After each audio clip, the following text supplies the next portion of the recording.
Bom, pessoal, canal Química Todo Dia, né? Professor de Jair. Espero que todos estejam bem, espero que tenham gostado da aula anterior. A gente agora vai continuar a estrutura atômica, né? A gente vai com a segunda parte, eu vou botar aqui a estrutura atômica 2, mas é só uma segunda partezinha. Então, o que foi que a gente aprendeu? A gente aprendeu que um átomo é baseado na teoria de Rutherford e Bohr, né? Na teoria de Rutherford e nos postulados de Bohr, porque é o que a gente tem o que é cobrado nos vestibulares, nos concursos, né? Claro que já tem outras teorias para a estrutura atômica muito mais avançada, as subpartículas das partículas atômicas, né? As divisões, o bóson, essas partículas menores. Então, mas para concurso de vestibular e para segundo grau, para ensino médio, né, a gente trabalha ainda com a teoria atômica de Rutherford, juntamente com os postulados de Bohr, que foi algumas correções, né, algumas explicações que Bohr usou, descobriu e mostrou para a gente como era que funcionava melhor. Então, vê, a gente aprendeu que o núcleo, que o elemento é formado por um núcleo, onde tem prótons e nêutrons, né? O átomo de um elemento é formado por um núcleo, tem prótons e nêutrons, e ao redor desse núcleo tu vai encontrar os elétrons girando em alta velocidade, e é exatamente isso. Essas partículas, elas têm uma função aí dentro, elas não foram jogadas aí aleatoriamente, existe uma função para elas. Por exemplo, por que o elétron gira ao redor do núcleo? Porque o núcleo é positivo, o núcleo tem uma carga positiva que mantém esse elétron girando em alta velocidade ao redor do núcleo. E esse núcleo que mantém o elétron girando, que mantém o elétron próximo, porque veja, se não houvesse nada que atraísse esse elétron, como ele está em movimento, ele ia embora. Tem que ter alguma carga que o sustente, tem que ter alguma coisa que sustente esse elétron, né, girando ao redor do núcleo. E são os prótons, são as cargas positivas. As cargas opostas exercem essa atração com o elétron, tá?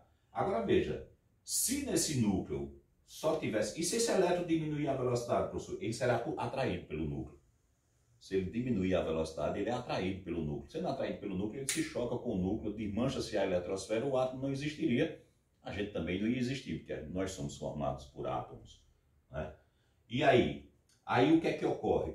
Para esse próton se manter, para esse núcleo se manter pequeno, lembra que ele é bem pequeno em relação ao átomo todo, né? O átomo todo, o núcleo é bem pequenininho, é 10 a menos 5 menor do que o próprio átomo. Então, vê, esse próton, se no núcleo do elemento, do átomo de um elemento, só tivesse prótons, a tendência desse núcleo era aumentar de tamanho, tá? Então, o próton tem uma função, ele segura o elétron girando ao redor do núcleo. E o elétron gira em alta velocidade ao redor do núcleo para evitar a atração. Aquela história do ímã positivo e negativo, né? Em alta velocidade, a atração entre as cargas diminui muito, que elas conseguem passar uma pela outra. Se tu for passando lentamente, elas se atraem. Então a velocidade aí do elétron é importante para manter a estrutura atômica pronta. Mas aí se no núcleo tivesse só prótons, a tendência das cargas iguais é se repelir, é se afastarem. Quando tu pega um ímã positivo com o polo do outro ímã positivo e aproxima, quando tu soltar, eles se afastam. Se afastam e param, né, de se afastar. Então, aquela distância que eles estão agora, um do outro, é determinada pela repulsão das cargas iguais. Se afastou até o limite, ok? Até onde a carga igual provoca essa repulsão, né? Incentiva esse distanciamento. Ele não se distancia até onde. Mas aí veja, se o núcleo só tivesse prótons, a tendência das cargas era se afastarem. São cargas iguais. Cargas iguais se repelem, não tem conversa. Como consequência, o núcleo desse átomo iria aumentar de tamanho, porque as cargas positivas iriam aumentar ou afastá-las, então o núcleo ficaria maior. O núcleo ficando maior, ele se aproxima do elétron. Mesmo o elétron em alta velocidade, ele precisa de uma distância do núcleo para não sofrer essa atração fatal. Se o núcleo aumenta, se aproxima do elétron, puxa o elétron, e aí o átomo deixa de existir e a gente também deixaria de existir mais uma vez, né? Segunda vez que a gente morre hoje. Então, vê, aí entra o nêutron, né? Vê, se tu tiver um fio positivo e um fio negativo e encostar um no outro, tu tem uma descarga elétrica, né? Uma descarga de elétrons. Mas se entre esse fio positivo e esse fio negativo tu botar um anteparo de borracha, uma borracha, e encostar na borracha, não vai ter essa descarga elétrica, porque a borracha vai trabalhar como isolante. Ela vai isolar a passagem dessas cargas. Então, praticamente, o nêutron tem essa função no núcleo, né? A gente pode dizer que o nêutron tem essa função no núcleo, de evitar que os prótons do núcleo se afastem. Então, entre um próton e outro próton, entre uma carga positiva e outra carga positiva, vai estar um nêutron no meio, né? Evitando essa repulsão. Então, ó, entre um próton no núcleo e outro próton no núcleo, o que é que tu vai encontrar? Tu vai encontrar um nêutron. O nêutron vai fazer que função, professor, nessa estrutura? Vai impedir que haja a repulsão entre as cargas iguais do núcleo do elemento, entre os prótons no núcleo do elemento. Se ele evita essa repulsão, ele evita que o elemento aumente de tamanho. Ele mantém um núcleo coeso e um núcleo estável, né? Como ele mantém um núcleo estável, o núcleo não aumenta de tamanho, não se aproxima do elétron, não tem força para atrair o elétron totalmente. Ok? Então, assim tem as funções das partículas que compõem os elementos, os átomos dos elementos químicos. Os prótons mantêm os elétrons girando ao redor do núcleo. Se não tivesse próton, o elétron ia embora e ia arrumar o que fazer na vida. Os nêutrons, para evitar que os prótons se repilam, se afastem, ele trabalha como isolante, então evita que haja esse aumento no núcleo, e aí o núcleo se aproximaria do elétron e destruiria o átomo, não existiria, o elétron era puxado, a estrutura atômica se desmantelaria. Portanto, cada partícula aí tem uma função, e essa função é explícita aí, a partir das explicações, baseado na teoria de Rutherford e Bohr, né? Teoria de Rutherford e os postulados de Bohr, ok? Como é que esses elétrons se organizam, professor, nessa estrutura? Basicamente o átomo é isso aqui, é um núcleo positivo e ao redor do núcleo os elétrons girando em alta velocidade e eles vão se organizando aí dentro, né? Aqui está cheio de carga negativa, de elétrons. E os elétrons se organizam por aí, tá? Então aqui tem cheio de carga negativa sendo atraída pelo núcleo e vice-versa, né? E também atraindo o núcleo, se mantendo ali próximo ao núcleo. Então vê o seguinte, entre esse elétron e esse aqui, os primeiros elétrons, ou os que estão mais próximos do núcleo, que a gente vai chamar eles de menos energéticos, essa distância que eles estão um do outro é determinada, lembra pela carga o potencial de repulsão das cargas iguais.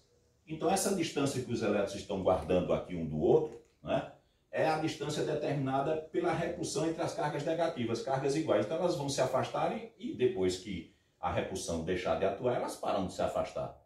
Mas aí, ó, se eu tentar aproximar esse elétron, esse aqui vai correr para cá. Então não tenho como aproximar, porque eles são cargas iguais, eles se repelem. Então qualquer movimento que eu fizer nesse elétron, se eu mexer esse elétron para cá, esse aqui vai correr para cá, porque eles têm que manter a distância. A repulsão vai oferecer essa condição desse distanciamento limite. Então isso é o limite. Entre esse elétron e esse aqui, isso aqui está cheio de carga negativa. É o campo elétrico negativo aqui, ó. Porque é a distância que eles estão guardando. Então, se eles estão afastados assim, é porque isso aqui está carregado, ou é um campo elétrico negativo, e eles estão nessa distância exatamente porque esse campo empurrou um do outro, tá? Então, aqui está tudo cheio de carga elétrica negativa, aqui também está tudo cheio de carga elétrica negativa. Se eu tentar jogar um terceiro elétron nessa circunferência, nessa órbita, ele não entra. Porque a distância que está entre um elétron e outro, lembra que aqui é carga negativa. Então, carga negativa, quando tenta, ele é expulso. Ele vai sofrer uma repulsão. Mas o próton do núcleo continua puxando esse elétron. Então, como ele não pode entrar nessa órbita, ele vai formar uma nova órbita. Né? Claro que essa nova órbita é maior do que a anterior. Se ela é maior do que a anterior, ela cabe mais elétrons. Então, se na primeira só cabe 2, na segunda você já pode colocar 8 elétrons. Essa distância que os elétrons estão na segunda camada, na segunda órbita, no segundo nível de energia, também é determinada pela repulsão dos elétrons. Então, entre esse elétron e esse aqui, está cheio de carga negativa aqui. Entre esse e esse, cheio de carga, e assim sucessivamente. Então, os 8 elétrons que conseguem formar a segunda órbita, o segundo nível de energia, eles também estão distantes, eles guardam uma distância determinada pela repulsão das cargas iguais. Se a gente tentar colocar mais um elétron aqui, ele não entra, apesar de ele estar sendo puxado pelo próton, que é positivo, está puxando ele. Como ele não entra aqui porque o próton está puxando, ele gira numa nova órbita. Ele vai se tornando mais energético. Ele começa a girar numa nova órbita porque o próton continua atraindo ele. Ele não consegue entrar nessa aqui porque ela já está com os 8 elétrons lotada. Se ela já está lotada, qualquer elétron que tente será repelido, vai sofrer repulsão. E aí ele gira numa nova órbita. A nova órbita é maior do que a anterior, então a nova órbita cabe mais elétrons. Dessa terceira órbita, a gente pode colocar até 18 elétrons. Então, veja, a primeira órbita, ou primeiro nível de energia, a gente chama de nível K. Por que a gente vai chamar isso de nível de energia? Porque, por exemplo, os elétrons, quanto mais próximo do núcleo, menos energético é o elétron. Quanto mais ele se distancia do núcleo, mais energético ele vai ficando, vai se tornando. Por quê? Porque a primeira circunferência é menor, então ele precisa de pouca energia para fazer aquele movimento. A segunda órbita já é maior, então ele vai precisar de mais energia para fazer o mesmo movimento naquela órbita maior, né? A segunda órbita. A terceira órbita já é maior ainda, então ele precisa de mais energia ainda para fazer o movimento, né? É como tu vai fazer uma caminhada, tu vai caminhar daqui para o final da rua que tu mora, tu vai gastar uma quantidade de energia, tu vai necessitar de uma quantidade de energia. Para ir até o final do bairro onde tu mora, tu precisa de mais energia ainda. Então, quanto mais tu aumenta o caminho, né, mais energia tu vai necessitar. Então, se tu precisa de mais energia, tu tem que ter aquela energia. Por isso que o elétron vai se tornando mais energético, ao passo que ele precisa de mais energia para fazer o movimento circulatório. E aí a gente chama isso de níveis de energia e tem um apelido de camadas eletrônicas. São as 8 camadas, as 7 camadas eletrônicas, né? A camada K, que é a primeira, que a gente acabou de ver, ela cabe 2 elétrons. A camada L, que é a segunda, vai até 8. A camada M, que é a terceira, vai até 18. A camada N, que é a quarta camada, vai até 32. A camada O, que é a quinta, hoje tem 32 elétrons, mas lembra que ela é maior do que essa, do mesmo jeito ali. Então ela é maior do que a camada N, ela cabe mais elétrons. Hoje só são necessários 32 elétrons nessa camada. A camada P, que vai até 18, mas lembra, ela está incompleta. Ela cabe muito mais do que esses 18 elétrons. Ela é maior do que a camada O, que já cabe mais elétrons do que a N. Então ela é uma camada incompleta, é um nível de energia que não está completo com seus elétrons, não tem o seu número máximo de elétrons. E por último, o nível de energia, ou a camada Q, que hoje 8 elétrons, mas ela aqui cabe mais elétrons, ela cabe até 98 elétrons. E aí, hoje a gente só usa essa quantidade. Por que a gente só usa essa quantidade, professor? Porque o número de elementos que nós temos, né, lembra que o número de prótons, que é o que identifica o elemento, é sempre igual à quantidade de elétrons, né? Lembra disso, ó. Prótons é igual a elétrons, em qualquer átomo, tá? Então, positivo e negativo. Então, quando a gente fala de número atômico, a gente está falando de prótons, né? Se a gente está falando de prótons, a gente também está falando de elétrons. Então, a quantidade de prótons e elétrons no átomo é sempre igual. Hoje, para fazer essa distribuição, a gente só precisa dessa quantidade de elétrons. Qual é o elemento com o maior número de prótons ou de maior número de elétrons? A gente só precisa dessa distribuição eletrônica. Se forem sendo descobertos mais elementos químicos, aí você vai entrando elétrons nessas camadas que estão incompletas. Então lembra, O, P e Q são camadas que ainda não estão com suas quantidades máximas de elétrons, né? Elas podem receber mais elétrons nessa estrutura, tá? E aí, essa é a forma que os elétrons se organizam ao redor do núcleo. Essa é a forma que você distribui os elétrons, né? Por exemplo, tu pega o elemento cloro, número atômico 17. Se ele tem número atômico 17, número atômico é quantidade de prótons. Se ele tem quantidade de prótons, ele também... Eu sei a quantidade de elétrons. Se eu sei a quantidade de prótons, eu sei a quantidade de elétrons. Porque em um átomo, essas quantidades são iguais, ok? Então, o número atômico 17 significa que ele tem 17 prótons, significa, por ele ser uma estrutura neutra, que ele também tem 17 elétrons. Como é que a gente distribui? Dos 17, na camada K, eu sei que eu só vou poder botar 2. Então, dos 17 distribuir 2, falta distribuir 15. Eu vou para a próxima camada. A próxima é a L. Dos 17 elétrons, eu botei 2. Nessa camada, se eu botar 8, vai caber. porque é o limite dela, ó. Botei o limite, porque aí somando dá 10, eu ainda vou precisar distribuir mais 7. Esses 7 elétrons eu vou para a camada M e coloco os 7 necessários para fazer a distribuição dos 17.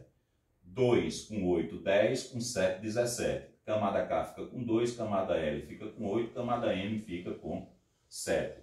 Lembra, o último nível de energia, a última camada eletrônica de um elemento químico, de um átomo de um elemento químico, ele pode ter sua quantidade reduzida, não é obrigado a usar a máxima. Até porque tem uma regrinha que diz o seguinte, ó, a penúltima camada do elemento deve ter 8 ou 18 elétrons. Escuta, 8 ou 18, não é entre 8 e 18, 8, 9, 10, não. Ou bota 8 ou bota 18, na penúltima. A penúltima camada do cloro é a camada L, está com 8, está dentro da regra. Na última camada de um elemento, do átomo de um elemento, tu pode ter até 8 elétrons, até 8. Aí sim, aí cabe 1, 2, 3, 4, 5, 6, 7, 8. Na última. A última camada do cloro está assim, na camada M ele está com 7. A regrinha diz que ele pode ter até 8. Então ele está dentro da regra. Essa é a forma que os elétrons do cloro se organizam na sua eletrosfera, na eletrosfera do cloro. Tá? Lembra que no núcleo do cloro vai ter 17 prótons e na eletrosfera vai ter 17 elétrons. Né? Vamos pegar o elemento cálcio, número atômico 20. Ok? Camada K, eu vou botar 2. Dos 20, distribuir 2. Camada L, eu vou botar 8, que é o limite dela, né? Então, eu uso. Distribuir 10 até agora. 2 e 8, 10. 2 na camada K, 8 na camada L. Dos 20 saíram 10. Então, eu vou para a camada M. Aí falta 10, né? Eu vou lá e coloco 10. Está errado. Por quê? Porque ele diz o seguinte, a última camada de um elemento, ela pode ter até 8 elétrons. Tá? Até 8.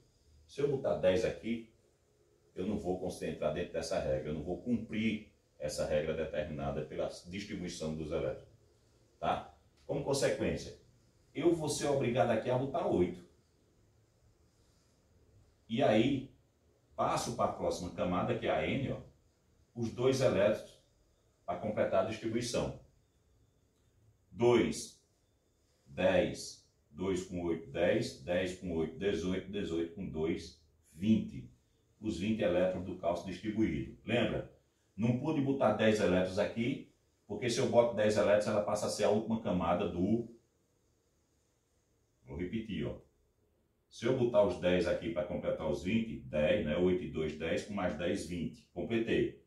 Mas aí ela passa a ser a última camada do cálcio. E a regra diz que a última camada de qualquer elemento químico, né, 50% dos elementos químicos da tabela periódica, ela não pode ter mais do que 8 elétrons na última camada. Então, se ela não pode ter, eu vou botar 8 aqui e vou passar os 2 para a próxima camada. Aí a regrinha. A penúltima camada do elemento, no caso do cálcio, a penúltima camada dele agora passa a ser a camada M.